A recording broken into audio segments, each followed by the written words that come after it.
계시록 17장 보시겠습니다.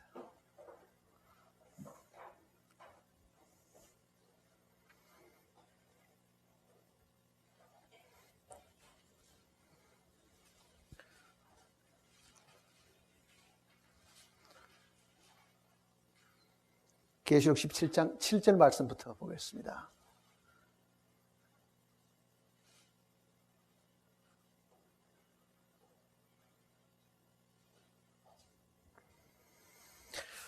천사가 이르되 왜 놀랍게 여기느냐? 내가 여자와 그가 탄 7 머리와 10뿔 가진 짐승의 비밀을 내게 이르리라.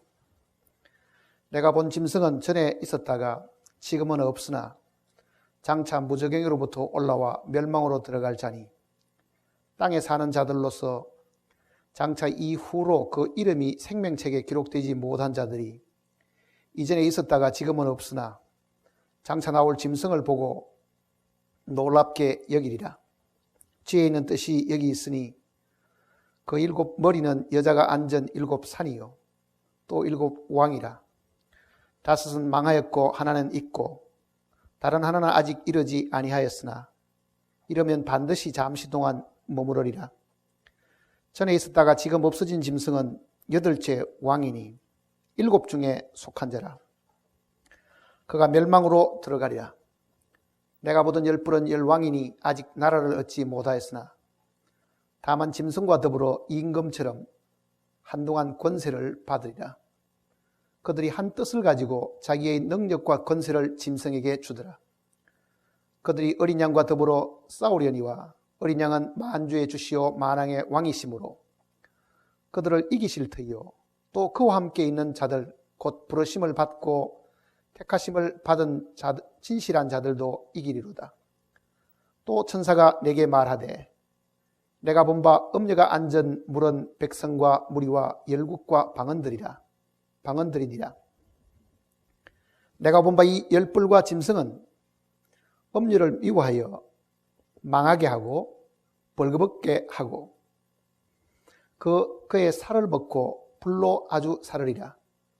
이는 하나님이 자기 뜻대로 할 마음을 그들에게 주사 한 뜻을 이루게 하시고 그들의 나라를 그 짐승에게 주게 하시되 하나님의 말씀이 응하기까지 하심이라.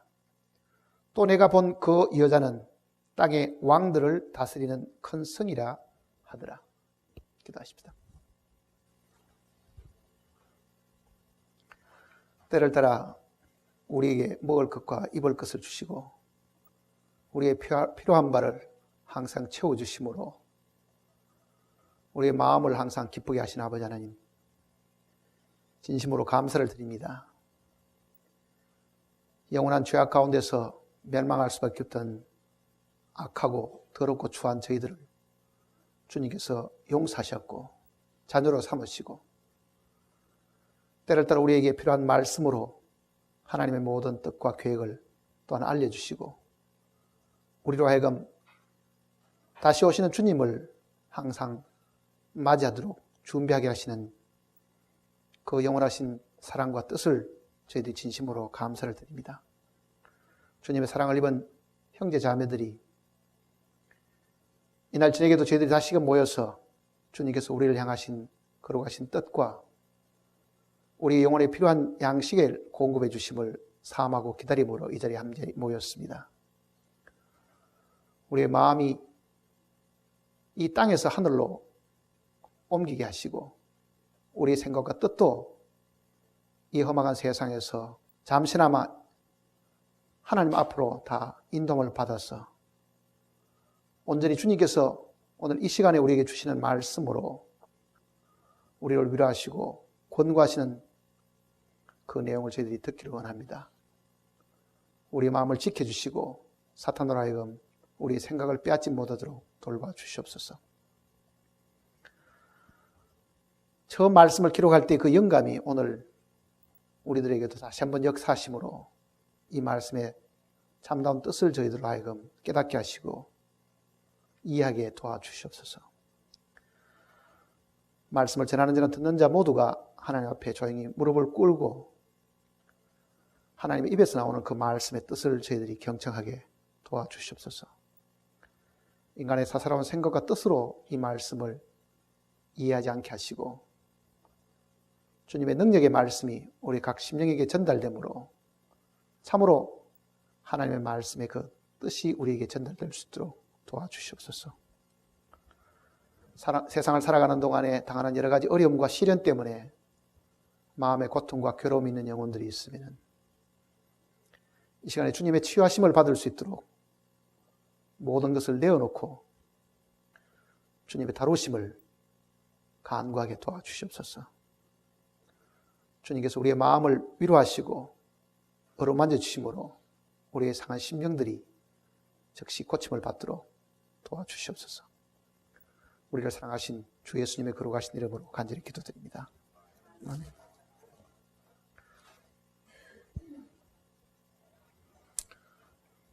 (17장) 말씀을 6절까지 공부를 하다가 다시 13장 이 두 부분을 복습하듯이 다시 들었습니다. 요한계시록 중에서 아마 제일 어려운 부분이 아마 이 17장일 겁니다. 저도 개인적으로 17장을 공부하는 데 시간을 제일 많이 지금 투자를 했는데 설명하기도 어렵고 이해하기도 굉장히 어려운 부분들이 많습니다. 17장에 나와 있는 이 열뿔 가진 짐승, 머리가 7이고 뿔이 여린 이 짐승에 대한 이야기가 많은 이 성경을 읽는 사람들에게 논쟁거리가 사실 되어 왔습니다. 왜냐하면 그 내용이 명확하게 사실 드러나지 않기 때문에 많은 주석가들이나 또 지금도 성경을 가르치는 사람들이 갑론을박을 하고 있는 부분이 바로 17장입니다. 특히 그 짐승에 대한 묘사를 어떻게 이해를 해야 될 것인가 하는 아마 그 어려움 때문에 아마 그럴 겁니다. 결론적으로 이야기를 드리면은 17장에 나와 있는 이 짐승은 12장에도 언급이 되어 있고 13장 내용 속에 언급되어 있는 바로 그 짐승입니다. 같은 짐승입니다. 그래서 13장 내용을 두 번에 걸쳐서 다시 복습하는 겸 머릿속에 어느 정도 이해가 되고 그 다음에 17장을 다시 공부하려고 두 번은 건너뛰은 셈입니다.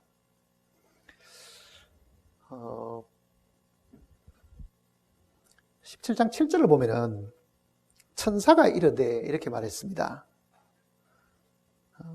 앞에 1절부터 6절까지의 사도 요한이 이 천사가 보여준 이 계시를 다시 그 천사가 해석을 해주는 내용입니다. 그러니까 해석은 우리가 하는 것이 아니고 요한에게 보여주셨던 그 천사가 다시 그 뜻을 우리에게 가르쳐 주기 때문에 사실 특별한 해석이 필요하기보다는 그 뜻을 제대로 이해하는 것이 아마 더 합당할 거라고 저도 생각이 되어집니다. 천사가 가르쳐 준 그 뜻이 무엇인가? 여기도 보면은 천사가 이르되 왜 놀랍게 여기느냐? 내가 여자와 그가 탄 7 머리와 10뿔 가진 짐승의 비밀을 내게 이르리라 그러죠. 천사가 사도 요한이 보기는 했지만은 그게 뭔지를 잘 모르니까 사도 요한에게 지금 그 환상의 내용을 지금 가르쳐 주고 있는 겁니다. 17장의 중심적인 이 뜻은 해석은 이렇습니다. 17장 안에는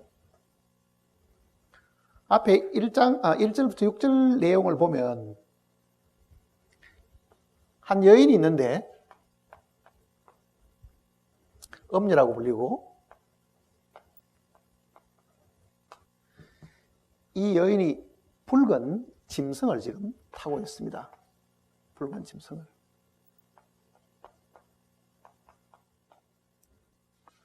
그러니까 짐승 위에 걸터 앉아 있는 거죠. 앞에 그 내용을 보면은 3절 보세요. 곧 성령으로 나를 데리고 광야로 가니라. 내가 보니 여자가 붉은 빛 짐승을 탔는데 그 짐승의 몸에 지금 여기 몸에라고 되어 있는 그 글자는 어떻습니까? 작은 글씨죠. 이 작은 글씨는 무슨 뜻이 있다 그랬습니까? 본래 원문에는 없는 것인데 번역자들이 독자들이 이해를 돕기 위해서 삽입을 해놓은 겁니다. 이게 해석해 놓은 건데 이거는 틀렸습니다.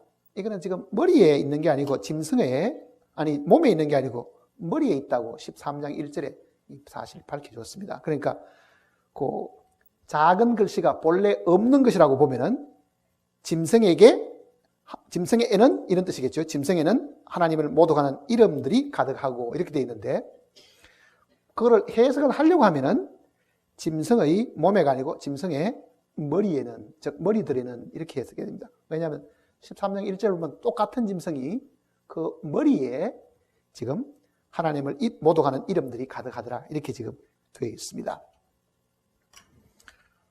자, 이 여인이 이 붉은빛 짐승을 타고 있는데 이 붉은빛 짐승이 머리가 7이고 뿔이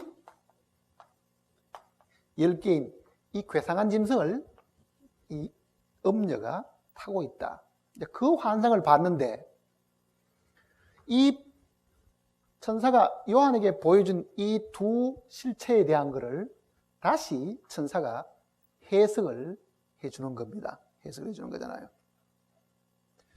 그러니까 음녀에 대한 거는 우리가 지난번 공부할 때 배웠습니다. 음녀가 무엇인가에 대한 걸 배웠는데 이거는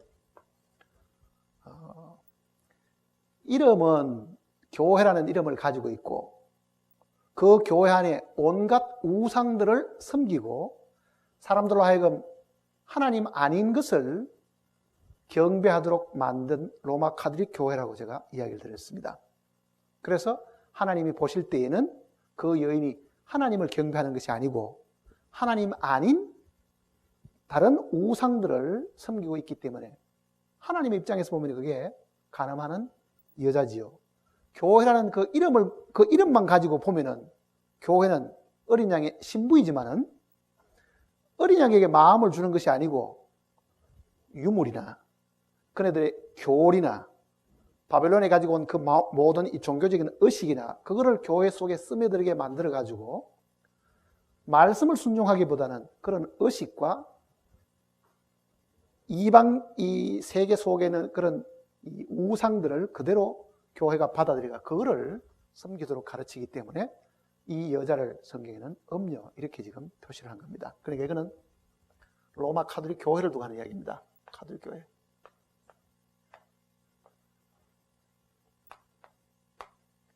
자, 이 로마 카톨릭 교회가 붉은 짐승을 타고 있다. 그렇게 지금 이야기하는 겁니다. 짐승을 타고 있다는 것은 짐승 위에 앉아 있으니까 짐승에게 도움을 받고 짐승의 능력으로 짐승이 주는 권세를 누리고 지금 뭔가 행세를 하고 있는 그 모습인데 이것도 우리가 말하는 생물학적인 짐승을 두고 하는 이야기는 아니라 그랬죠.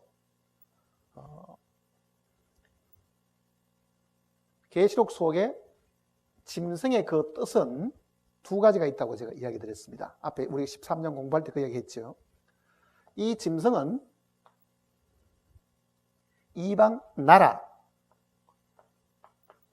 왕국을 뜻할 때도 있고 이 나라에 뭐가 된다 그랬습니까? 지배자, 최고 권력인 왕을 이야기할 때도 있다 그랬습니다. 그러니까 문맥을 이렇게 읽어보고 나라를 의미하는 때가 있고 왕을 의미할 때가 있습니다. 우리는 다니엘서 내용 속에도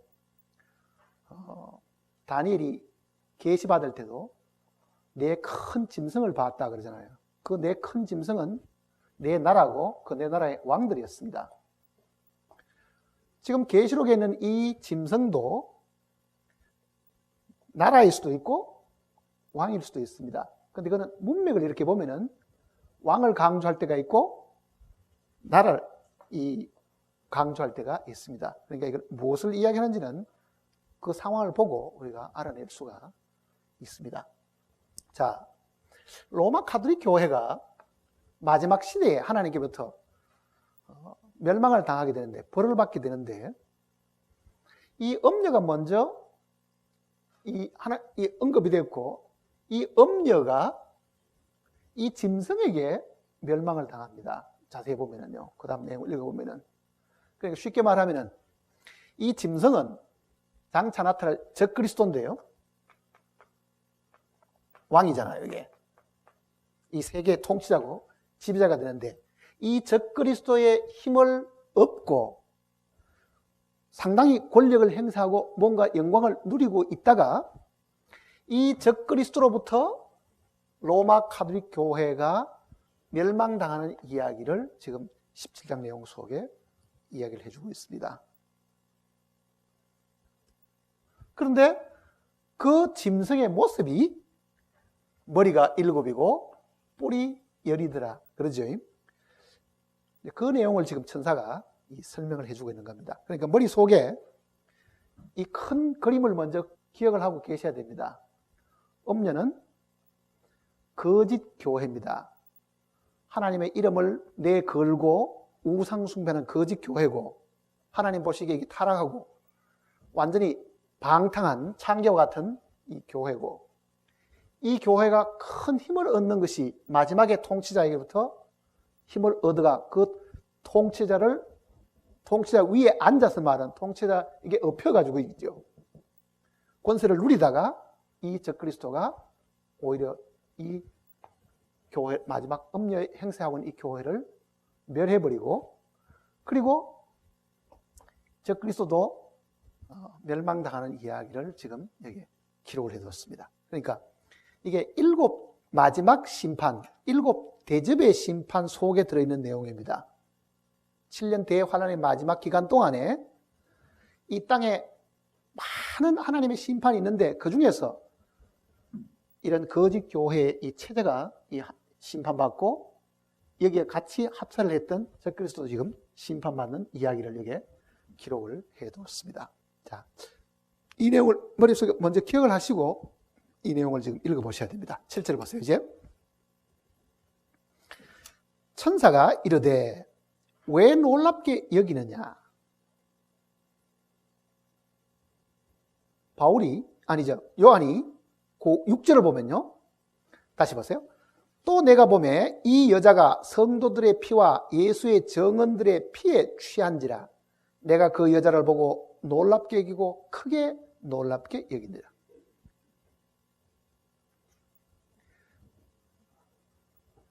이 여인이 로마 가톨릭 교회라고 가정을 하면, 지금 이 해석들을 하면 그렇게 되는데, 왜 이 가톨릭 교회를 보고 요한이 놀랐겠는가? 마지막 이 집회인데, 그거는 이 교회가 많은 성도들의 이 피에 취해 있다고 지금 이야기를 하고 있는 겁니다. 그거는 중세기 때도 그렇지만은요, 로마 가톨릭 교회는 수많은 사람들을 죽였습니다. 자기들이 죽지만 안 죽여도요, 권력에게 의존해가지고 죽이도록 부탁을 한 거예요. 그러니까 과거에도 그러고 마지막 시대에 가서도 결국은 이 성도들이 이 거짓된 이 교회를 통해 핍박을 받아가 많이 죽게 되는데, 그거를 보니까 아니 어떻게 이 교회라고 이름을 내세운 여기에서 그렇게 많은 사람들을 죽일 수 있겠는가? 그걸 보고 지금 크게 놀라가지고 2번이나 지금 이게 놀랍게 여기고 크게 놀랍게 여기더라. 이렇게 지금 설명이 되어 있습니다. 자, 7절 보세요. 천사가 이르되 왜 놀랍게 여기느냐? 내가 여자와 그가 탄 7 머리와 10뿔 가진 짐승의 비밀을 내게 이르리라. 여자의 비밀과 또 하나는 짐승의 비밀을 가르쳐 주겠다. 이렇게 지금 이야기하죠. 여자의 비밀과 짐승의 비밀. 2가지 비밀을 사실 가르쳐 줍니다. 8절 보세요. 내가 본 짐승은 전에 있었다가 지금은 없으나 장차 무적행으로부터 올라와 멸망으로 들어갈 자니. 내가 본 짐승은, 자, 여자가 타고 있는 이 붉은빛 이 짐승입니다. 이 짐승은. 여기 지금 뭐라고 설명하냐면은, 전에 있었다가, 그러죠. 전에 있었다가, 그 다음에 지금은 없으나 장차 무적행으로부터 올라와 그 다음에는 또다시 멸망으로 들어갈 자니.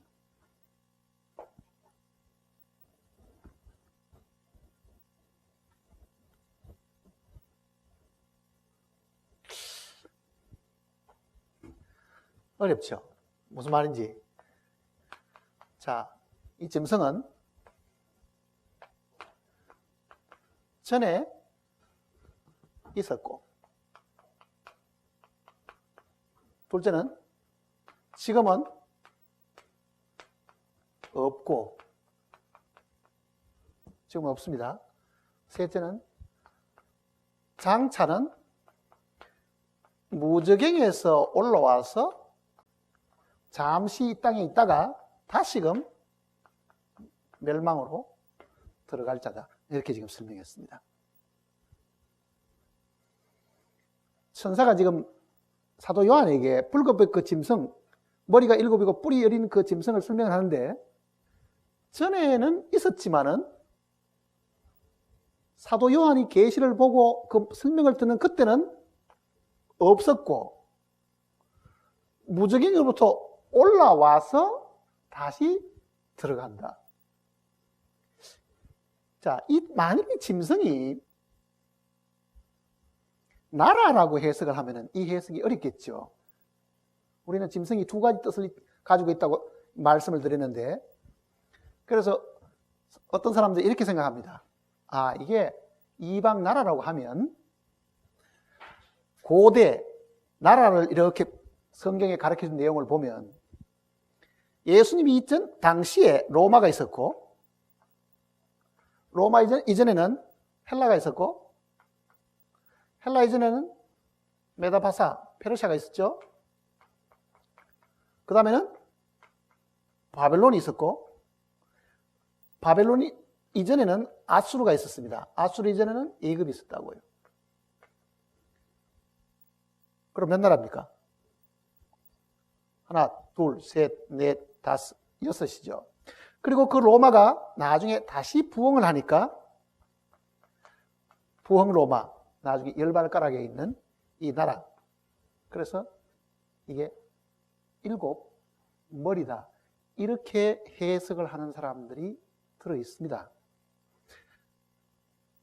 근데 제가 보기에는 이렇게 해석하면은요, 이해 안 되는 부분이 사실 많습니다. 그러니까 이거를 나라라고 보게 되면 무적행에서 올라오지는 않는다고요. 왜? 이 로마라는 게 무적행에 갇히지는 않았으니까.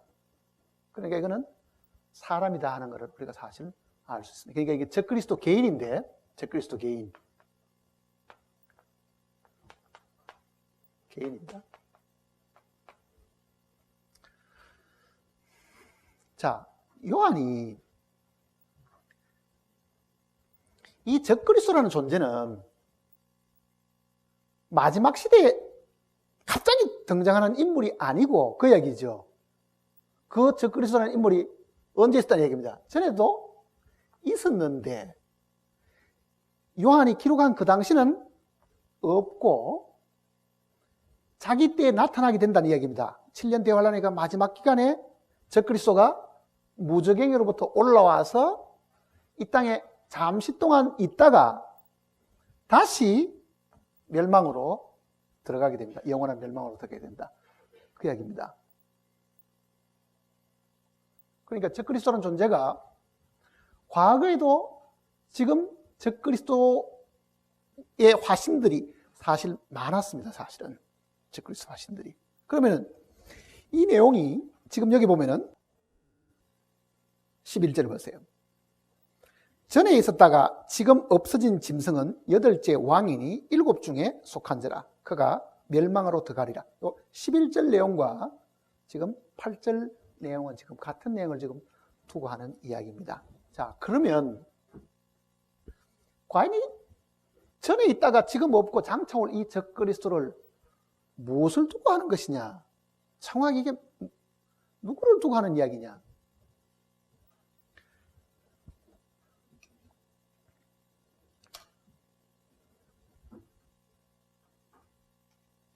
이거를 지금 우리가 한번 생각을 해봐야 됩니다. 전에 있다가 지금은 없다.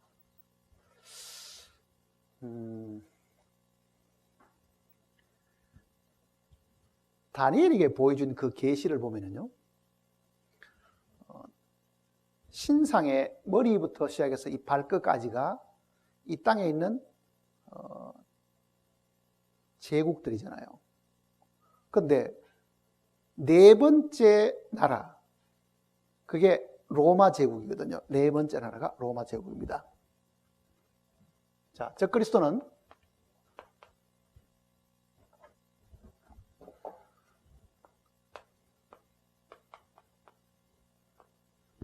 왕이기는 한데, 최고의 통치자이긴 한데 어느 나라의 왕이냐, 그거부터 우리가 먼저 정의를 해야 이해가 갑니다. 이거는 네 번째 나라의 왕입니다. 네 번째 나라의 왕.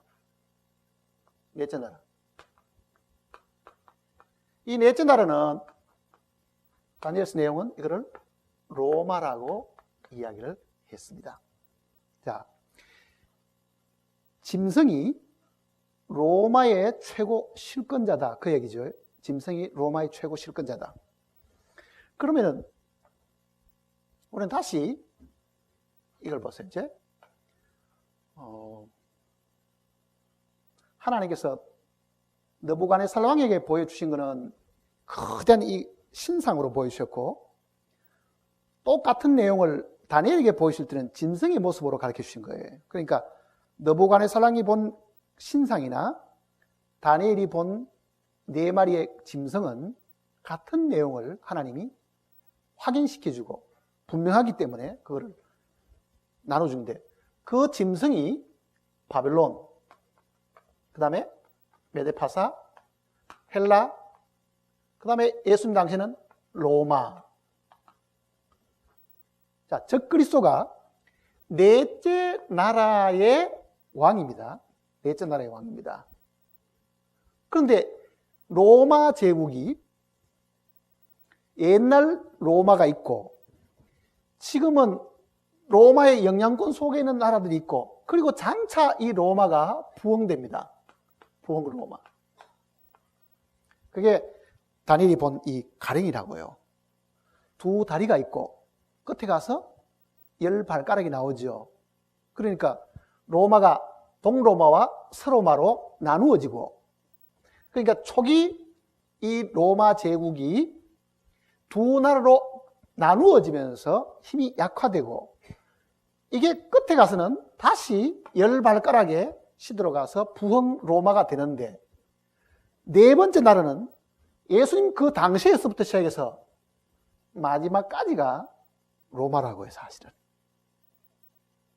그 다음 나라는, 다섯 번째 나라는 하늘에 뜨인 돌이 있어가지고 이 신상을 쳐 부스러 때리니까 이게 태산을 이루었더라. 그거는 예수 그리스도가 이 땅에 다스리시는 메시아 왕국이 다섯 번째 나라거든요. 그건 주님이 오셔가지고 이루시는 천년왕국을 두고 하는 이야기라고요. 그러니 다니엘이 바벨론 포로에 붙들려 갔을 때 본 그 네 나라는 하나, 둘, 셋, 넷 이상 없습니다.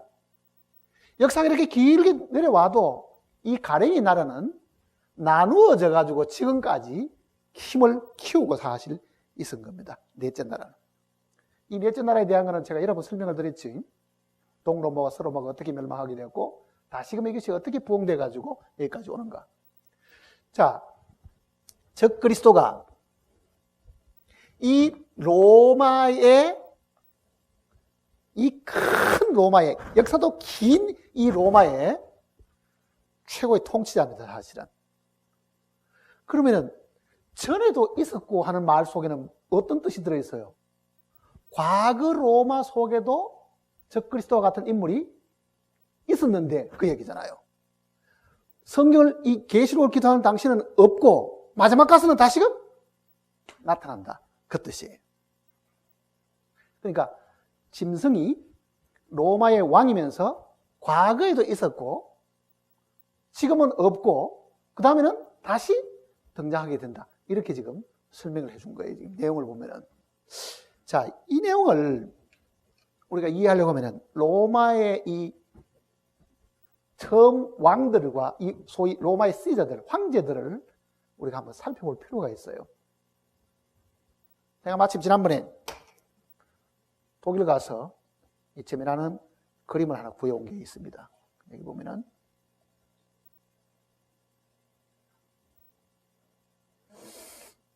이 로마 황제들을 보세요.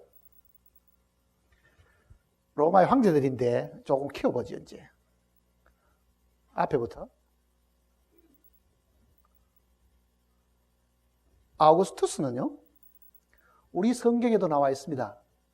누굽니까? 누가복음 2장에 보면 아구스도 나오죠. 한번 찾아볼까요? 누군지? 보세요, 이제.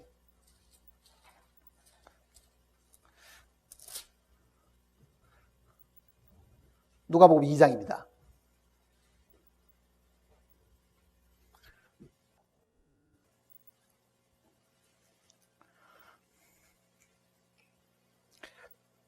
(2장 1절) 그때에 가이사 아구스토가 영을 내려 천하로 다 호적하라 하였으니, 자, 예수님이 태어나는 그 당시는 과거에 로마 제국이 지배하고 있을 때이죠. 그러니까 그때에 가이사 아구스토, 이게 지금 말하는 이게 아구스투스 이 황제입니다. 아구스투스 황제. 이 황제가 영을 내려가지고 호적을 하라 그랬다. 그 얘기거든요. 3장 보세요. 3장 1절에 디베료 황제가 통치한 지, 여기는 티베리우스입니다. 지금 두 번째 황제입니다. 티베리우스. 그러니까 아우구스토 죽고 난 다음에 여기 지금 디베료 황제라는 가이사 티베리우스거든요. 가이사를 황제로 우리말에 지금 번역을 해둔 겁니다. 가이사를 황제로 번역을 해둔 거라고요. 자, 로마 역사를 이제 한번 보세요, 이제. 과거에 이 주리어스 시저가 죽고 난 이후에 최초의 황제가 된 사람은 옥타비아누스입니다. 그 옥타비아누스가 자기 이름을 아우구스투스로 바꾼 겁니다.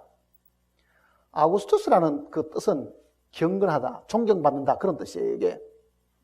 그러니까 로마의 제1대 황제가 지금 여기 나와 있는 아우구스투스고, 두 번째가 지금 여기 나와 있는 디베리오, 즉 티베리우스죠. 세 번째가 칼리쿨라라는 사람입니다. 칼리쿨라, 세 번째 황제고, 그 다음에 네 번째 황제가 글라우디우스. 이 글라우디우스는 사도행전 내용 속에 나옵니다. 보세요. 사도행전 18장.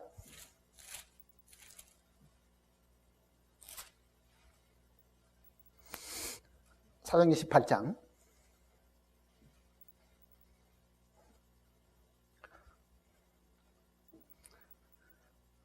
1절입니다. 그 후에 바울이 아덴을 떠나 고린도에 이르러 아굴라라는 본도에서 난 유대인 한 사람을 만나니 글라우디우가 모든 유대인을 명하여 로마에서 떠나라 한 자. 이게 나와 있는 글라우디우가 여기서 말하는 글라우디우스 황제입니다. 이 황제 때 지금 다 지금 쫓아내는 거죠. 다 쫓아내버린 거죠. 그 로마에서 못 살게 하고 추방을 하니까 그때 쫓겨나온 사람이 여기 아굴라와 브리스가라는 사람이 쫓겨나와가지고 여기 바울을 지금 만난 이야기입니다. 그러니까 우리 신약 성경 속에도 이 로마의 황제 세 사람은 지금 등장을 했습니다. 자, 다시 보세요. 이제 1번 황제가 지금 아우구스투스죠. 2번은 티베리우스, 3번은 클라우디우스, 3번이 칼리크라고 4번이 이 클라우디스고, 그 다음에 다섯 번째 황제가 네로였습니다. 네로. 다섯 번째가 네로였다고요. 자, 사도 요한이 이 계시록을 쓸 때는 누가 황제였냐면은 껑충 뛰어가지고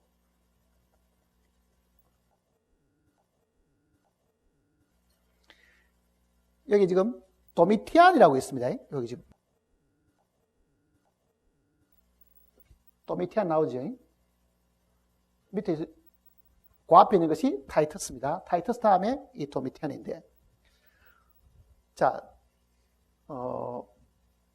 사도 요한이 지금 뭐를 이야기하는가 보면은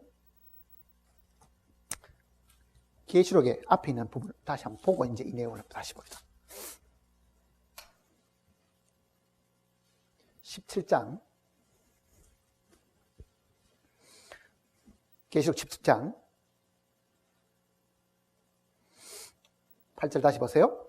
내가 본 짐승은 전에 있었다가 지금은 없으나 장차 무저갱으로부터 올라와 멸망으로 들어갈 자니 땅에 사는 자들로서 창세 이후로 그 이름이 생명책에 기록되지 못한 자들이 이전에 있었다가 지금은 없으나 장차 나올 짐승을 보고 놀랍게 여기리라.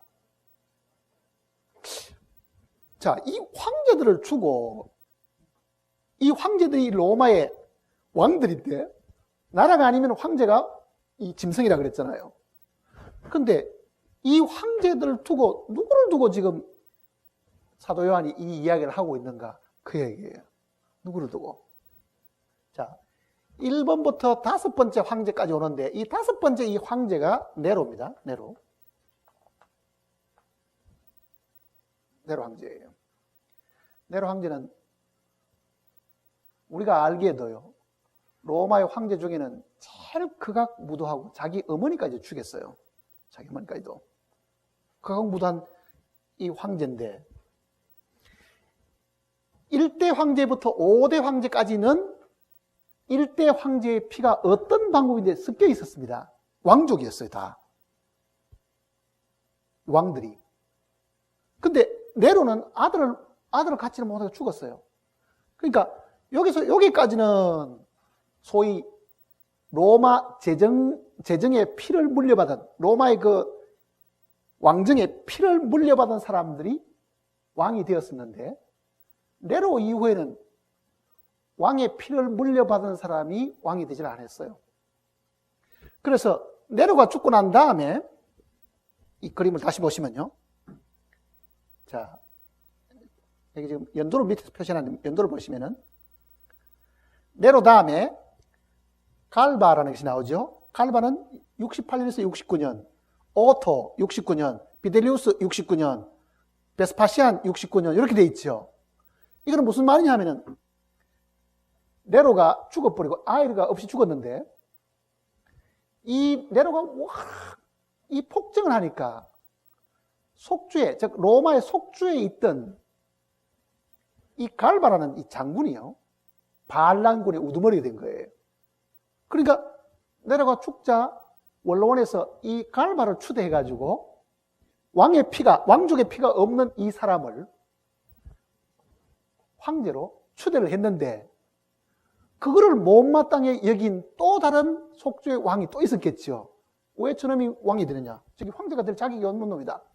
그래서 이 갈바가 왕위에 올라가서 며칠 되도 안 하는 사이에 또 반란이 일어났고 그 반란에 그 다음 왕을 차지한 왕족이 된 게 지금 오토인데, 오토는 자기 와이프를요, 아내를 네로에게 뺏겼던 사람이에요. 근데 이 갈바가 후계자를 자기를 지정해 줄 줄 알았는데 로마 역사 읽어보면은 엉뚱한 사람을 하니까 지가 일어나서 이 갈바를 죽여버리고 지가 왕이 됐습니다. 다시. 그러니까 18개월 동안에 황제가 4시나 바뀐 거예요. 지금 여기 베스파시안까지 오는데. 그러니까 네로가 죽고 난 다음에 이 4명의 황제들은 왕의 혈통도 없을 뿐 아니라 사실 황제의 지위에 앉아있을 겨를도 없이 계속 죽고 이렇게 온 사람이 앞에 3사람이고 4번째 있는 이 사람이 베스파시안이라는 황제였습니다. 베스파시안. 이 사람도 네로 명령을 듣고 유대 땅에 반란을 진압하러 가 있다가, 밖에 장군도 있었거든요. 진압하러 가 있다가 로마의 서로 황제가 되려고 하는 갈바, 오토, 비델리우스 서로 죽이고 암살하고 하는 이 일을 듣고 이 베스파시안이 지금 이스라엘 땅에 파견되어 있다가 돌아와서 비델리우스를 죽이고 자기가 왕이 된 거예요. 그리고 이 사람이 통치하고 난 다음에 아들 타이터스가, 디도, 우리가 말하는 디도입니다. 타이터스가 그 다음 왕이 되고, 이 타이터스의 동생이 도미티안인데, 이 도미티안이 로마의 황제로 있을 때에 이 요한계시록을 쓰게 되었어요, 사실은. 자, 그러면은 도미티안 황제 당시에 요한이 계시를 받아가지고요, 이 짐승이 전에도 있었는데 지금은 없지만은 다시 나올 것이다 하는 사람이 이 로마의 황제 가운데 누구를 두고 하는 이야기냐? 그게 이제 많은 성경학자들의 관심이었습니다. 누가 다시 장차 일어날 이 무정에부터 나와서 왕이 될 사람이냐? 자, 앞에 있는 첫째 왕, 둘째 왕, 셋째 왕, 넷째 왕, 다섯째 왕을 다 봐도요, 도미티안처럼 이 도미티안도 지금 황제로 있으면서 네로 이상으로 사악했던 황제였다고요. 그 황제의 핍박을 받아가지고 사도 요한도 잡혀가지고 끓는 기름 가마 속에 집어넣었는데 안 죽어가지고 다시 저 반모란 섬에 유배를 보낸 거예요. 다시 이 황제 있을 때. 그러니까 반모섬에 가서 이제 피랑 가가지고 유배를 가서 지금 계시를 받고 이 내용을 쓰는 거거든요. 그러니까 먼저 있던 왕이 누구, 이 앞에 있던 이 왕이, 도미티안 앞에 있던 이 왕들 중에 다음에 적그리스도로 나타날 이 왕이 누구겠느냐, 그 얘기잖아요. 근데 앞에 있던 이 왕들을 보면, 이거는 장군들이었기 때문에 이거는 반란군 괴수들이지만은 실질적인 피를 가졌던 이 5명 중에 이름이 네로 가이사, 이 이름으로 666이 되는 사람은 네로밖에 없어요. 그것도 희한하죠. 그러니까 네로 가이사라는 것을 히브리 말로 그 이름의 숫자를 다 보태면은 네로가 666이 돼요. 그거는 라틴으로 보태도 666이 된답니다. 라틴으로 보태도. 그러니까 성경학자들 생각에는요, 이 네로 같은 인물이 또 다시 등장을 한다. 그렇게 지금 믿고 있는 거예요. 또 사실은 저도 최근에 고대 로마사에 대한 그 책을 한번 읽어보니까 네로가 죽고 난 다음에 어떤 소문이 퍼졌냐면요, 네로가 다시 살아나온다. 네로가 지금 어디로 가버렸냐면은 파르티아라는 곳에 갔습니다. 파르티아는 어디냐면은, 지도를 한번 보면요, 지도를.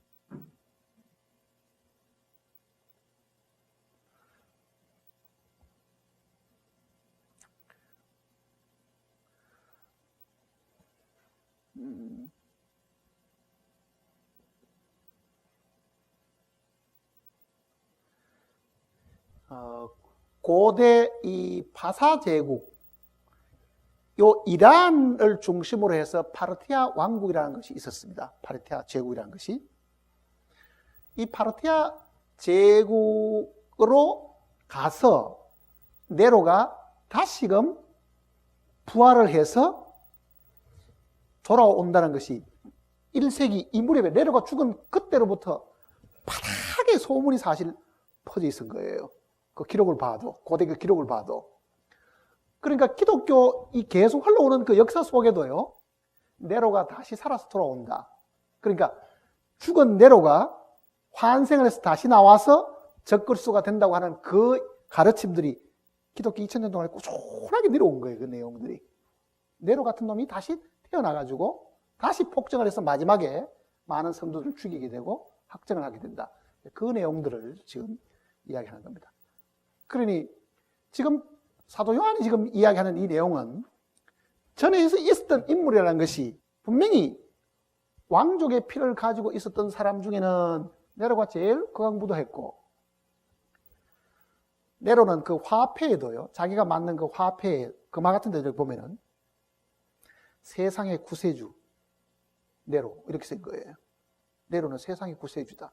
그 말은 뭐냐면은 하나님 이름을 자기가 지칭을 해가지고 내가 곧 하나님이다 하는 소위 신성 모독하는 그 말들을 수없이 하는 사람이에요. 앞에 있는 이 왕들도 마찬가지입니다. 칼리규라 같은 것도 마찬가지예요. 모두가 다 자기들이 주라고 이야기하는 거지. 도미니우스, 라틴 말로 도미누스라는 것이 주라는 뜻이잖아요.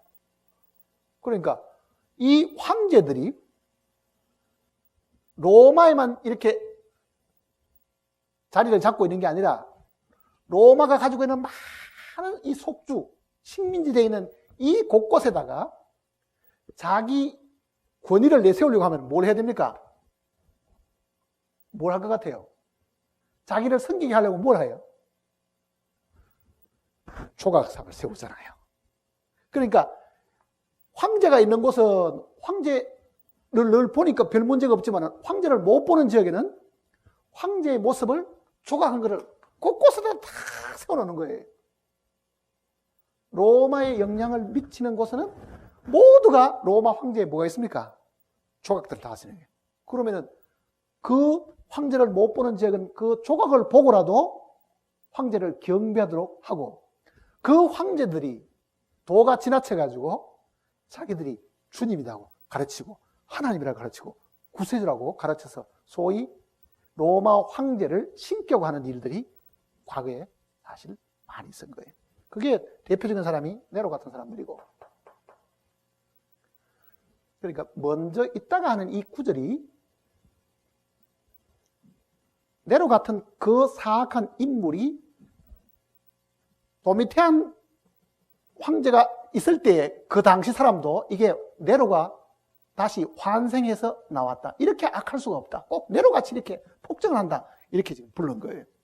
그러니까 지금 이 의미로 보면은 분명히 과거에 있었던 그런 악한 왕이 자기 스스로가 하나님이라고 말하고 자기 스스로가 주라고 말하고 자기 스스로가 세상의 구세주라고 말하면서 자기가 신이라고 말했던 그 인물은 적그리스도가 장차 하나님의 성전에 들어가서 자기를 보여 하나님이라 하는 그 형태의 과거의 적그리스도다, 그 이야기입니다. 과거의 적그리스도. 그러니까 그 과거의 적그리스도가 다시 또 나타나가지고 자기를 하나님이라고 하는 이제 그런 일이 생기겠죠. 다시 문제 보세요. 8절 보시면,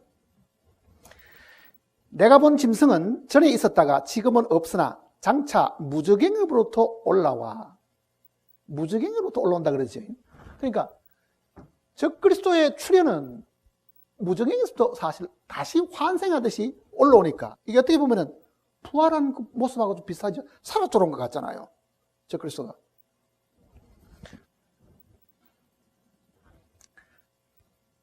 무저갱으로부터 올라와 멸망으로 들어갈 자라.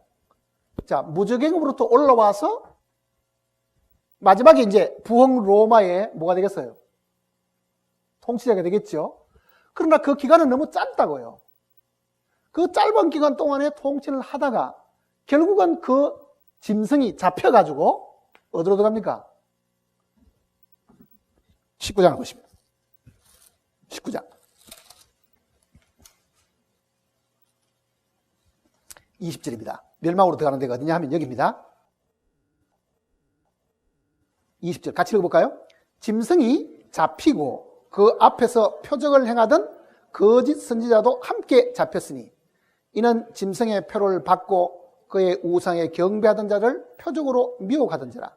이 둘이 산채로 유황불 붙는 못에 던져지고. 여기서 말하는 이 짐승은 계시록 17장에 나오는 짐승이고 또 계시록 13장에 나왔던 바로 그 짐승입니다. 그러니 17장에 무저갱으로부터 올라와 멸망으로 들어갈 자. 이 멸망이 뭐를 두고 하는 이야기입니까?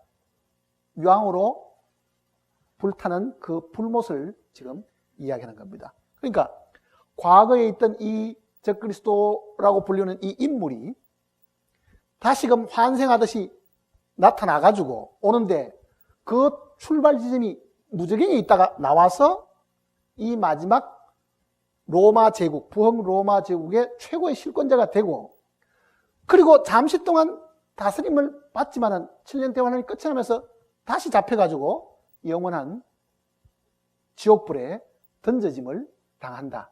그 내용을 지금 이야기하는 거예요. 던져짐을 당한다. 이 짐승은. 그 다음 보세요. 창세 이후로 그 이름이 생명책에 기록되지 못한 자들이 이전에 있었다가 지금은 없으나 장차 나올 짐승을 보고 놀랍게 여기리라. 왜 그렇게 했어요? 왜 놀랍게 여기겠어요? 무중에게 살아나온 이 그런 어떤 부활 같은 그런 능력을 내다 보이니까 다들 깜짝 지금 놀랍니다. 뿐만 아니라 이 짐승이 다스리는 그 기간 동안에도요, 칼에 상하였다가 죽었다가 다시 살아난 기적이 있음을 13장에도 이야기를 했습니다. 13장 한번 보세요, 이제.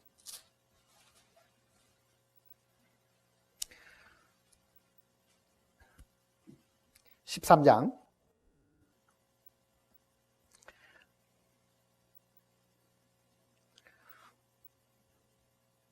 2절입니다. 내가 본 짐승은 표범과 비슷하고 그 발은 곰의 발 같고 그 입은 사자의 입 같은데 용이 자기의 능력과 보좌와 큰 권세를 그에게 주었더라. 그의 머리 하나가 상하여 죽게 된 것 같더니 죽게 되었던 상처가 나음에 온 땅이 놀랍게 여겨 짐승을 따르고, 자, 죽게 되었던 상처가 났다. 그것도 칼에 맞아 죽게 되는데 죽은 줄 알았더니 나중에 일어나니까 부활했다고 생각하는 사람들이 깜짝 놀라더라. 그렇게 말하죠. 여기 지금 이제 우리가 또 한 가지 이해하고 넘어가야 될 것이 있습니다.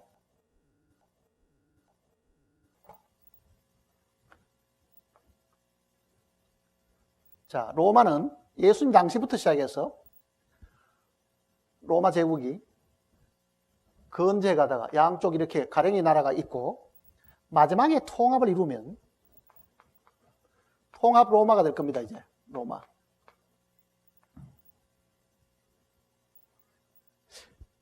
일곱 머리는 무엇이며 열 뿔은 무엇인가?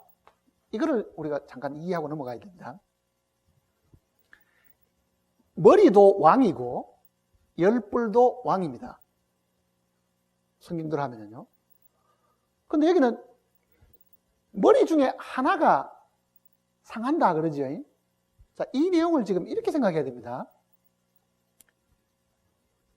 머리는, 일곱 머리는 시대를 통해서 하나, 둘, 셋 이렇게 나타났던 사람들입니다.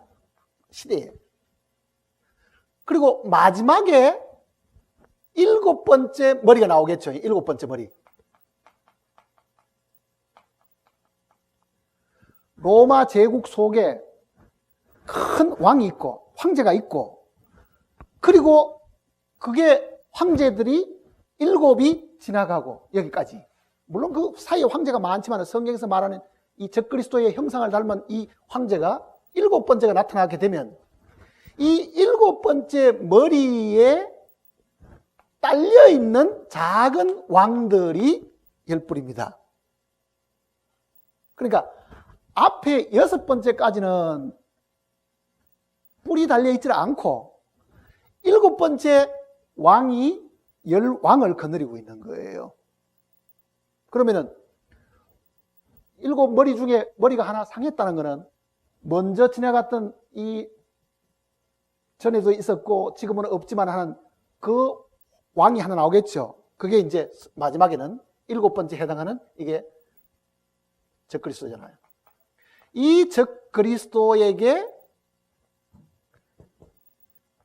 열 뿔, 즉 열 왕들이 딸려 있다는 뜻이에요. 이거는 딸려 있다는 거. 그러니까 머리는 시대적으로 가는 거고 열 뿔은 한 머리 밑에 있는 열 왕을 두고 하는 이야기입니다. 그거를 머리에 잘 담아두시면 이제 이 내용을 이해할 수 있습니다. 머리는 한 시대에 다 나타나지 않고 어떻습니까? 죽고 나타나고 죽고 나타나고, 이게 시대를 가면서 일곱이 나타나고 열 뿔은 마지막에 있던 그 머리에게서부터 작은 왕들이 10명이 나타나는 거예요. 자, 그리고 이제 그 내용을 한번 보세요. 이제 9절 보세요. 지혜에 있는 뜻이 여기 있으니 그 7머리는 여자가 앉은 7산이요. 자, 이제 해석이 이제 정확히 나옵니다. 이해할 수 있는, 우리가 지금 알 수 있는 부분을 보세요. 왜 우리가 지금 이게 로마 교회다, 이게 또 로마다, 로마 제국이 부흥됐다, 이렇게 말하는가 하면 바로 이 성경 구절 때문에 그렇습니다. 끼워 맞추는 게 아니고 성경이 지금 뭐라고 말하냐면은 9절 보세요. 지혜 있는 뜻이 여기 있으니 그 7머리는 여자가 앉은 7산이요. 또 여자가 앉은 7산이요. 자, 여자는 17장 안에만 해도요, 3군데 앉아 있어요. 3군데. 첫째는 붉은빛 짐승 위에 앉아 있다 그러죠. 짐승 위에. 둘째는 7산 위에 앉아 있다 그러죠. 7산 위에. 셋째는 여기 또 있습니다. 15절 보세요. 또 천사가 말하되 내가 본 음녀가 앉아있는 물은 많은 백성과, 어디 앉아있습니까? 물 위에 앉아있죠. 물 위에. 같은 여자입니다. 음녀인데 음녀가 짐승을 타고 있다. 짐승 위에 앉아있죠. 이거는 이 로마 카톨릭 교회가 이 적그리스도를 의지해가지고 그 적그리스도의 힘을 빌려가지고 세상 영광을 취하는 이야기고, 그리고 그 음녀가 이 땅에서는 어디냐? 7산이 있는 곳이다. 7 언덕에 세워진 도시가 로마입니다. 그러니까 로마에 대한 이야기를 우리가 일반 이 역사를 읽어봐도요, 7 언덕 위에 세워진 도시, 이렇게 이야기하잖아요. 7 언덕 위에 세운 도시. 그러니 지금 이 여자와 관련된 거는 여자와 관계되는 짐승이나 짐승과 관계되는 나라도 어디라는 이야기입니까? 로마다라는 이야기, 로마. 그래서 이게 로마 카톨릭과 관계가 있고 마지막 부흥 로마와도 이게 관계가 있다. 그걸 성경이 지금 우리에게 가르쳐 주는 거예요. 그 다음 다시 보세요. 9절. 지혜 있는 뜻이 여기 있으니 그 7머리는 여자가 앉은 7산이요. 구약 성경에도 이런 비슷한 말씀들이 들어있습니다. 이사야서를 보시면요. 이사야 7장입니다. 이사야 7장.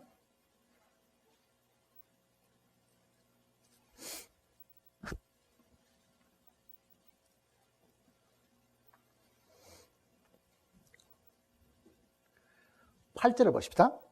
8절. 대저 아람의 머리는 다메섹이요. 다메섹의 머리는 르신이며. 자, 머리를 두고 하나는 다메섹, 여기 하나의 도시죠. 하나의 도시 이름인데, 그 다음에 르신이라는 거는 그게 왕 이름입니다. 그 다음에 9절 보세요.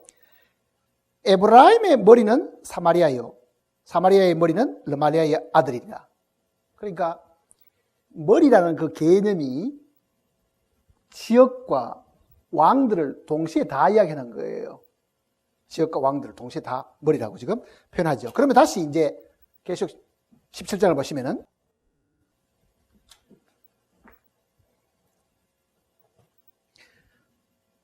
(10절입니다) 또 7 왕이라. 자, 7 산은 뭐라는 얘기입니까? 7 왕들이다. 이게 왕들, 7 왕들.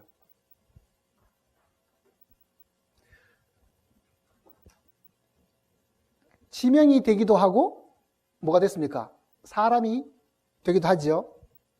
그런데 이렇게 이야기합니다.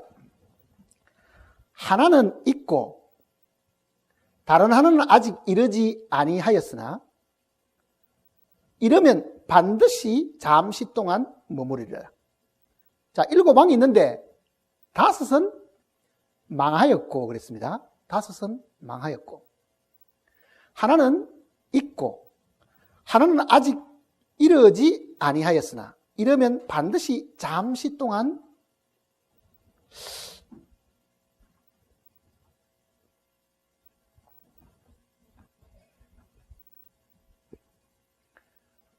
자, 적그리스도가 로마에서 나오고 그게 초기 과거의 이 로마나 거기서부터 시작해서 지금 부흥 로마까지 거대한 이 로마에서 만일 나온다고 하면 다섯은 망해버렸고 그 다음에 하나는 지금 어떻다 그랬습니까? 이러지 아니하였고 이러면 반드시 잠시 동안 머물러. 자, 요한은 로마의 적그리스도가 될 인물을 지금 마지막 여기에 있는 다시 이르게 될 이 마지막 이 왕을 지금 두고 하는 이야기인데 먼저 있던 거는 다섯은 망해버렸고 하나는 지금 있고 이건 아마 네로가 부활했다고 생각하는 도미티안 황제를 아마 지칭을 했을지도 모릅니다. 이게 꼭 네로 같은 인간이 또 지금 등장해가 있고 자기가 그랬을 그 당시에도 너무 많은 박해와 핍박을 받고 많은 사람이 죽고 심지어 자기까지도 가마솥에 끓는 가마솥 속에 들어갔다가 안 죽으니까 그걸 끄집어내가지고 다시 이제 귀향을 보내고 했으니까 이건 하나는 있고 그런데 진짜 이제 적그리스도가 등장을 하게 되면 어떻게 된가 보세요. 잘 1번, 2번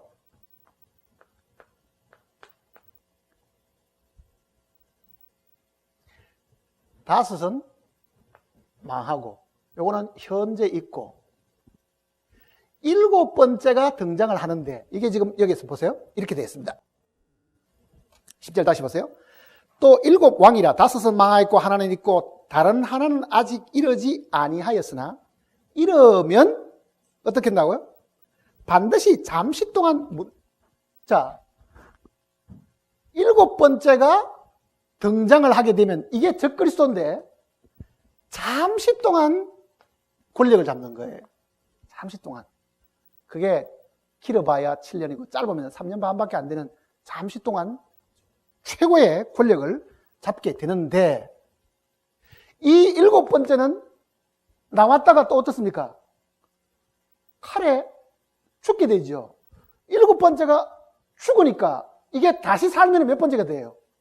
8번째가 된다. 그래서 성경에는 8번째라고 이야기하는 거예요. 지금 8번째. 11절 보세요. 전에 있다가 지금 없어진 짐승은 8째 왕이니 7 중에 속한 자라. 그러니까 지금 없는 이 적그리스도는 잠깐 동안 이 세상에 있지만은요 칼로 가지고 죽임을 당하고 암살을 당해가 다시 살아나면은 이거는 부활을 했으니까 7에 속한기는 해도 왕으로 따지면 몇 번째라 얘기입니까? 8번째 왕이 된다. 이렇게 지금 가르쳐 준 겁니다. 8번째 왕이 된다. 그렇지만은 그가 어떻게 됩니까? 멸망으로 들어가리라. 그러니까 지금 여기서 사도 요한이 가르쳐 주는 이 적그리스도는 결국은 그 적그리스도 불과 유황으로 타는 못에 멸망 가운데 들어갈 수밖에 없다. 그거를 지금 이야기하는 겁니다. 그 다음 12절 보세요. 내가 보던 열왕이니 아직 나라를 얻지 못하였으나 다만 짐승과 더불어 임금처럼 한동안 권세를 받으리라. 자, 머리와 열뿔은 다르다 그랬죠. 머리는 시대를 두고 나타나는 존재들이고 열뿔은 한 시대에 가치 있는 존재입니다. 그 열뿔은 7번째 이 왕 밑에 나와 있는 열왕입니다. 과거에 우리가 성경을 깊이 잘 모를 때는요, 이게 열뿔이 열나라라고 가르치고 배운 적이 많이 있었습니다. 그래서 이 시에 그 열나라가 나중에 통합되면 거대한 나라가 될 거라고 생각했지만은 이 계시록의 이 17장 내용을 읽어보면은 그게 나라를 두고 하는 이야기가 아니고 여기는 적그리스도에게 충성을 맹세하는 10명의 왕입니다. 이게 왕들이라고요. 분명히 여기는 뭐라고 말하냐면 이렇게 이야기했습니다. 내가 보던 열왕이니 아직 나라를 얻지 못하였으나 영토가 없고 뭐만 있습니까?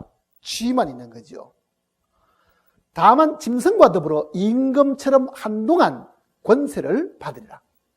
위임된 권위를 받았는지 자기들도 이 적그리스도가 나타나면은 10명의 왕들이 뭔가 권세를 누리고 있는데 그 얘기입니다. 그 다음에 13절에 그들이 한 뜻을 가지고 자기의 능력과 권세를 짐승에게 주더라. 그런데 적그리스도의 세력이 강해졌습니다. 왜 강해졌냐 하면 제가 보기에는 이게 죽었다가 다시 살아나니까요. 이 작은 권력을 가지고 있는 이 왕들이 왕관을 다 벗어가지고 자기들의 모든 이 권한을 누구에게 줬냐면은 적그리스도에게 다 갖다 바치는 거예요. 이 내용입니다. 13절에 그들이 한 뜻을 가지고 자기의 능력과 권세를 짐승에게 주더라. 그러니 이 마지막 적그리스도가 이 왕들의 권위까지도 다 위임받아가 최고의 권력이 사실 적그리스도에게 주어진 그 내용을 지금 설명하는 이야기입니다.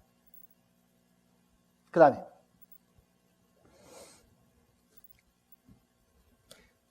14절을 이게 연결이 되어 있지만은 사실은 거기에 바로 이어질 내용은 16절입니다. 그러니까 16절이 먼저 그 위로 올라와야 됩니다. 이 내용을 읽어보면. 왜냐하면 성경이 이게 사건의 순서별로 기록을 해놓은 게 아니고 계시록을 보면은 주제를 따라가지고 뒤에 것도 앞에 올 때도 있고 앞에 게 뒤에 갈 때도 있습니다. 그러니까 16절이 13절 다음으로 와야 이해하기가 쉽습니다. 그러니까 16절을 먼저 보세요. 내가 본 바 이 열불과 짐승은 음녀를 어떻게 합니까? 미워하여 망하게 하고 벌거벗게 하고 그의 살을 먹고 불로 살리라. 자, 그럼 보세요. 이 짐승이 처음에는 음녀와 결탁을 했죠.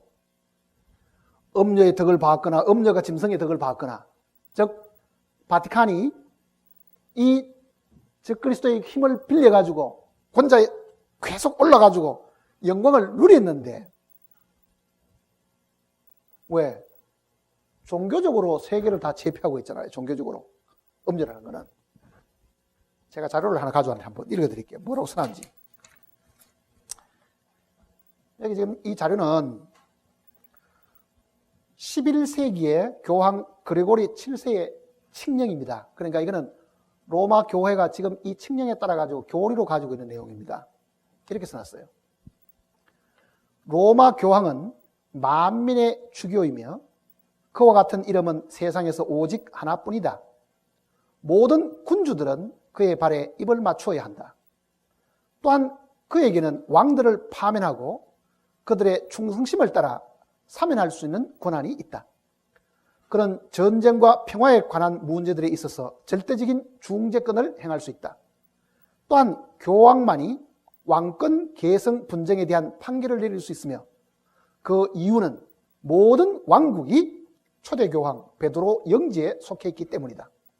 로마 교회는 결코 오류가 없으며 교황은 모든 판단을 초월한 존재이다. 어마어마하죠? 이게 교황 칙령 속에 나와 있는 거예요. 로마 칙령 속에도. 그러니까 그 중세기에 각국의 왕들을 폐하고 세우는 일들을 교황 손에 다 가지고 있었잖아요. 실제로 권한을. 그런 막강한 권력을 가지고 있는 이 음녀가 최고의 마지막 지배자한테 같이 결탁을 했다가 이 짐승과 즉 적그리스도와 적그리스도를 옹호하는 열 왕들에게 미움을 받아가지고 이 카톨릭이 망하게 된다는 것을 지금 이야기하는 겁니다. 이 내용을 보면. 자, 어떻게 망하는 거 보세요, 지금. 16절.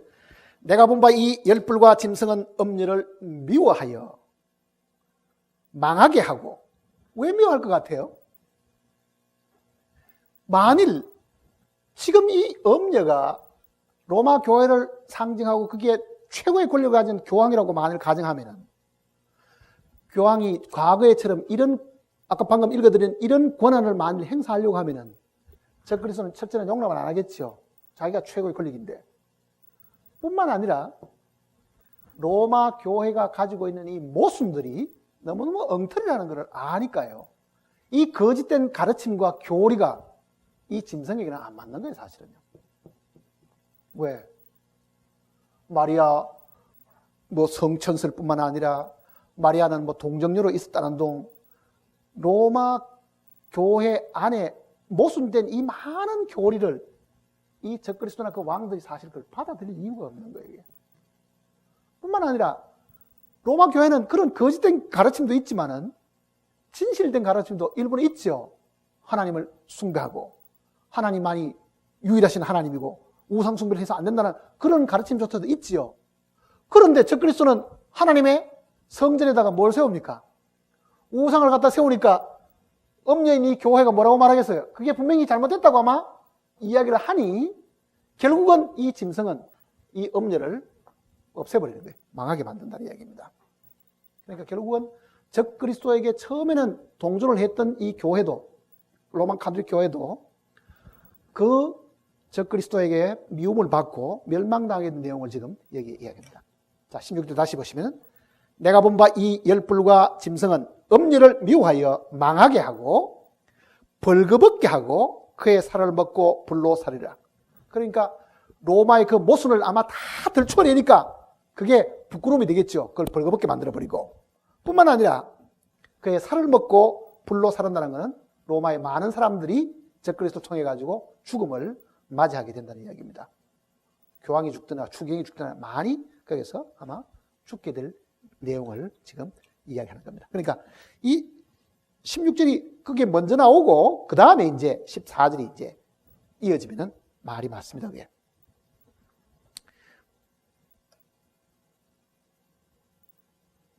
14절 보세요. 그들이 어린 양과 더불어 싸우려니와 어린 양은 만주의 주시오 만왕의 왕이시므로 그들을 이기실 터이요 또 그와 함께 있는 자들 곧 부르심을 받고 택하심을 받은 진실한 자들도 이기리로다. 자, 적그리스도가 이렇게 최고로 이제 권력을 가지고 마지막 7년 대환란의 마지막 3년 반 동안에 우상을 만들어서 성전에서 자기를 섬기게 만드는 그런 일들이 마지막 있고 주님이 뭐가 있습니까? 감람산에 재림하시게 되지요. 그때 이 주님과 이 적그리스도의 세력, 적그리스도와 더불어 동맹했던 이 왕들과 그 나라들이 주님께로부터 다 멸망을 당하게 된다. 그 내용을 지금 설명하는 겁니다. 이거는 마지막 7년 대환란 마지막이 지금 벌써 와 있으니까 이게 마지막 재앙의 심판이니까요.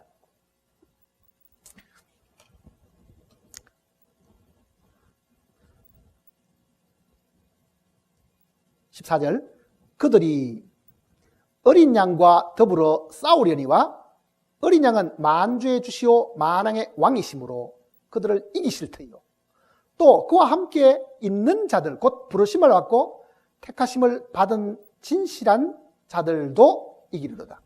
자, 이 내용은 뒤에 자세하게 설명되어 있습니다. 19장을 보세요. 이제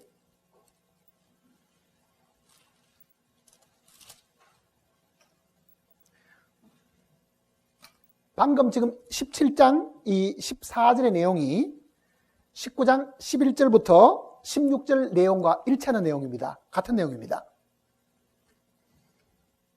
아까도 제가 말씀드린 것처럼 이게 사건의 시간 순으로 배열을 해서 써놓은 것이 아닙니다. 11절 보세요. 또 내가 하늘이 열린 것을 보니 보라 백마와 그것을 탄 자가 있으니 그 이름은 충신과 진실이라. 그가 공의로 심판하며 싸우더라. 그 눈은 불꽃 같고 그 머리에는 많은 관들이 있고 또 이름 쓴 것 하나가 있으니 자기밖에 아는 자가 없고 또 그가 피 뿌린 옷을 입었는데 그 이름은 하나님의 말씀이라 칭하더라. 하늘에 있는 군대들이 희고 깨끗한 세마포 옷을 입고 백마를 타고 그를 따르더라. 그의 입에서 예리한 검이 나오니 그것으로 만국을 치겠고 친히 그들을 철장으로 다스리며 또 친히 하나님의 곧 전능하신 이의 맹렬한 진노의 포도주 틀을 밟겠고 그 옷과 그 다리에 이름을 쓴 것이 있으니 만왕의 왕이요 만주의 주라 하였더라. 그러니까 앞에 17장 14절의 그 내용을 지금 상세하게 지금 가르쳐주는 이야기입니다. 자, 한번 보세요. 이제 7년 대환란의 후 3년 반은 이스라엘 민족들이 이제 마지막 고통을 당하고 심판을 당하는 이 기간이잖아요. 여기에 아마게돈 전쟁이 있습니다. 아마게돈 전쟁이. 그러니까 세상의 모든 나라들이 이스라엘 멸망시키기 위해서 다 몰려들겠죠. 거기에 우두머리가 적그리스도고 여러 왕들이 거기에 다 군집을 해가 있는데 만왕의 왕께서 지금 와서 이를 다 멸하신다는 이야기입니다. 그러니까 아마게돈 전쟁으로 인해 가지고 완전한 승리가 주님께로 지금 돌아가는 그 내용들을 두고 하는 이야기입니다. 그러니까 여기서 말하는 그 열불도 지금까지 우리가 경계선의 어떤 나라라고 생각하지만은 이게 나라가 아닙니다. 이게 왕들입니다. 왕들. 보세요. 다시 17장을 보시면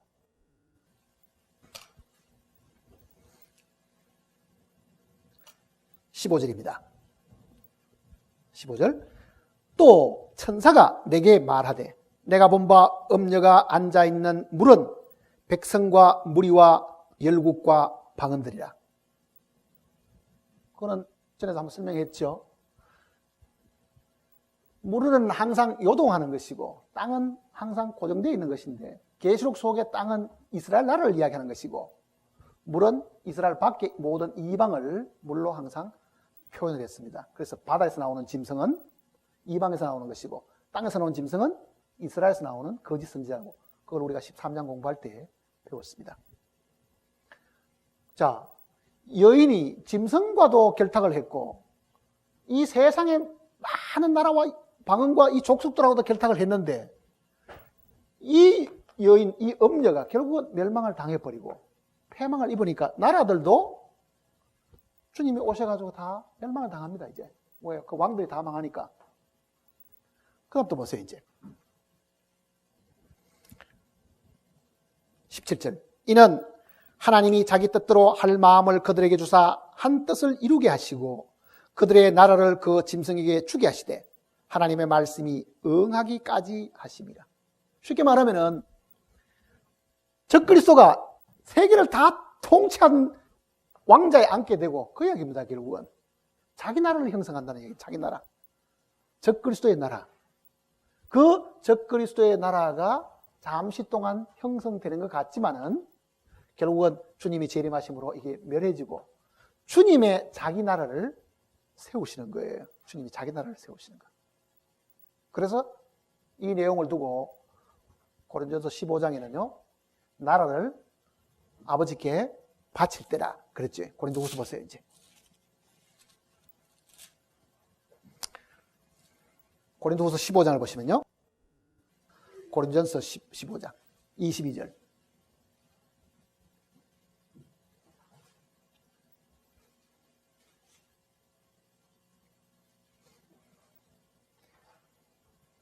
아담 안에서 모든 사람이 죽은 것 같이 그리스도 안에서 모든 사람이 삶을 얻으리라. 그러나 각각 자기 차례대로 되리니 먼저는 첫 열매인 그리스도요 다음에는 그가 강림하실 때에 그리스도에게 속한 자요. 24절 같이 읽어볼까요? 그 후에는 마지막이니 그가 모든 통치와 모든 권세와 능력을 멸하시고 나라를 아버지 하나님께 바칠 때라.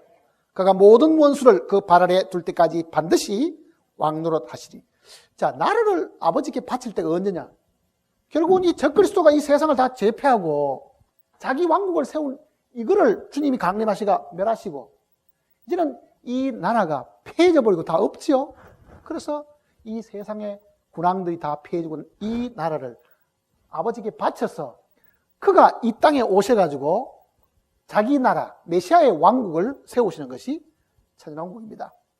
그래서 주님이 통치권을 행사하시게 되는 겁니다. 다시 이제 계시록 보세요. 이제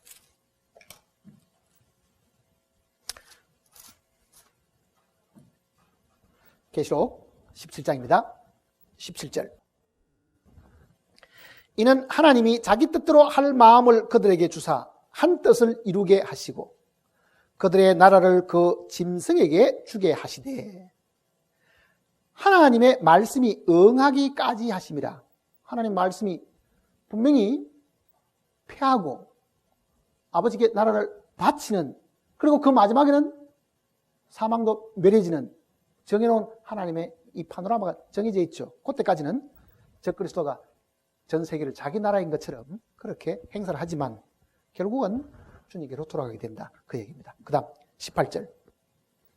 또 그랬습니다. 또 하는 건 이제 다음 18장을 지금 이해할 수 있는 이 중요한 이 키가 되는 그 말씀을 지금 가르쳐 준 겁니다. 또 내가 본 그 여자는 땅의 왕들을 다스리는 큰 성이라 하더라. 자, 이게 지금 어떨 때는 엄녀라고 말하고 17장 안에서 여기는 또 뭐라 그럽니까? 여자는 그러죠. 왜 어떨 때는 여자라고 부르고 어떨 때는 엄녀라고 부르는가? 엄녀라는 거는 정혼하는 어떤 여자가 자기 사랑하는 사람을 배신하고 다른 사람하고 눈이 맞아가지고 사랑을 나누면 그게 엄녀가 되는데요. 하나님 앞에서 입장에서 보면은 이 여자가 뭡니까? 엄녀지요. 엄녀. 그러나 이게 종교적인 의미에서 보면은 엄녀 역할을 하고 있던 이 여자가 18장 넘어가기 직전에 이 엄녀가 뭐라 그러냐 하면은 큰 성이라 그러지. 큰 성이다. 자, 여자가 엄녀이기도 하고 이 사람이기도 하고 이게 이제 이거는 타락한 교회잖아요. 타락한 교회고 이게 시다 그 얘기다. 이게 도성입니다. 도성. 성이라는 뜻이다. 도성.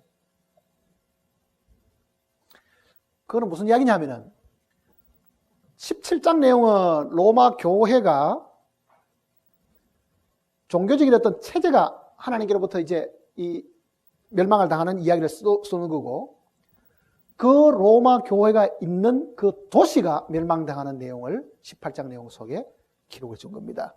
그러니까 17장과 18장은 같은 바벨론에 대한 멸망인데 그 바벨론은 상징적인 의미고 그게 로마고 17장은 그게 종교적인 의미의 음녀에 대한 이야기고 18장은 그게 정치적인 의미의 체제와 그 땅의 그 도시의 이 성을 지금 엄녀라고, 즉 여자라고 지금 설명을 했습니다. 그러니까 18장 내용은 이제는 그 외형이 이제 망하는 겁니다. 외형이 그 로마의 그 외형이 멸망당하는 내용들을 기록해 두었습니다. 어렵죠. 복습을 이제 집에 가서 또 하시고 또 하셔야 됩니다.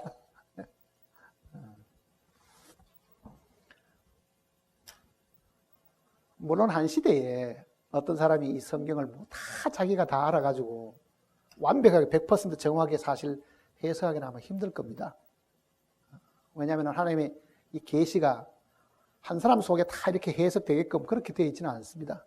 그러나 과거의 사람, 적어도 100년이나 200년 전에 아니면 한 500년 전에 마르틴 루터가 살던 그때보다는 지금이 훨씬 더 성경이 더 많이 열렸습니다. 그거는 마치 여명의 빛보다는 정오의 빛이 더 밝은 것처럼 계시가 점점 더 많이 주어져가지고 지금은 훨씬 더 많이 볼 수 있게 되고 훨씬 더 멀리까지 볼 수 있게끔 됐지만은 종교개혁을 처음 했던 그 마르틴 루터나 그 당시 사람들의 주석을 지금 읽어보면은요, 이 계시록 해석은 지금 우리와는 많이 차이가 있습니다. 그럽니다.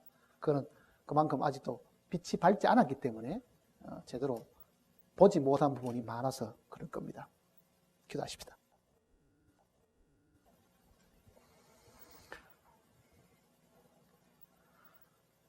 아버지 하나님, 우리를 사랑하신 이 결과로 우리를 죄 가운데서 구원하신 뿐만 아니라 우리 앞에 일어날 모든 일들을 미리 우리에게 가르쳐 주심으로 어리석은 우리들 하여금 항상 준비하고 깨어있도록끔 하십니다. 함께 말씀을 읽고 공부하는 우리 모두가 참으로 하나님 말씀이 이러할진데 우리가 어떤 사람이 되어야 되겠는가를 깊이 반성하고 자신을 돌아보는 시간이 되게 하시옵소서. 주님이 다시 오시는 이 때가 정말 가까운 시점에 살고 있는 저희들이 정말 정신을 차리고 주님의 이 재림을 준비할 수 있도록 하시고 주님의 이 심판이 이렇게 가까워졌으면 우리가 아직도 죄 사함 받지 못하는 영혼을 향해서 어떠한 책임과 의무를 가지고 복음을 전해야 될 것인지를 우리 모두에게 일깨워 주시고 용기와 힘을 주심으로 열심히 주님의 복음을 전가할 수 있도록 도와주시옵소서. 항상 우리를 사랑하시고 지금도 우리의 모든 연약함을 하늘 성소에서 대신 강구하시는 우리 주 예수님의 거룩하신 이름으로 간절히 기도드립니다.